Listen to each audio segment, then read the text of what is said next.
So, birthright citizenship seems important nowadays given our current political system. Let's talk about that. So, here's a timeline.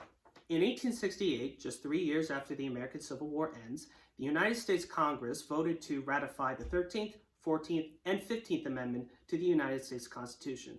The 14th being the most important in this issue because the first section of it states, quote, "All persons born or naturalized in the United States and subject to the jurisdiction thereof are citizens of the United States and of the state wherein they reside. No state shall make or enforce any law which shall abridge the privileges or immunities of citizens of the United States, nor shall any state deprive any person of life, liberty, or property without due process of law, nor deny any person within its jurisdiction the equal protections of the laws."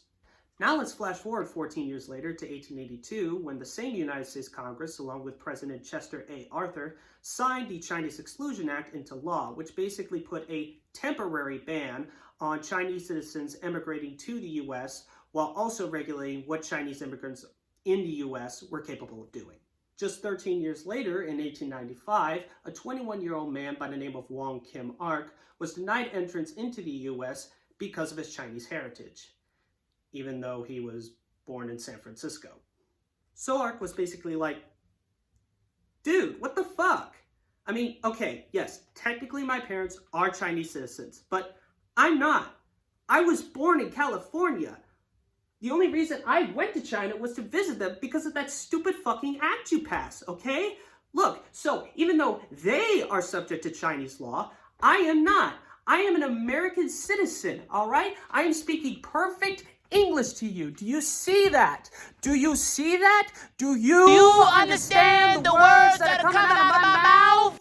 Now, while we aren't sure what Ark's actual response was to being denied entry into the U.S., what we do know is that he took this case to court, and eventually he was able to work his way all the way up to the United States Supreme Court in 1898. Because you see, up until that point, the language of the 14th Amendment was mainly referring to people of African descent, with most of them being former slaves and all. What Ark and his legal team were arguing was that every minority born of immigrant parents on U.S. soil was guaranteed birthright citizenship.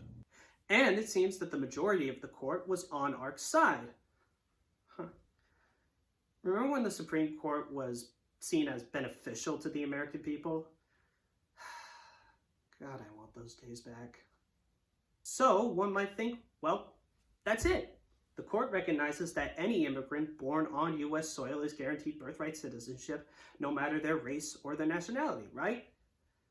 Well, not technically. Because even though the United States Supreme Court ruled in favor of Ark, the Chinese Exclusion Act was still in service during that time, and it wouldn't be completely lifted until 1943, when China became part of the Allied forces during World War II. And then the whole matter seemed to just fade away. That was until a certain someone wrote a certain executive order that is absolutely not going to fucking hold up in court.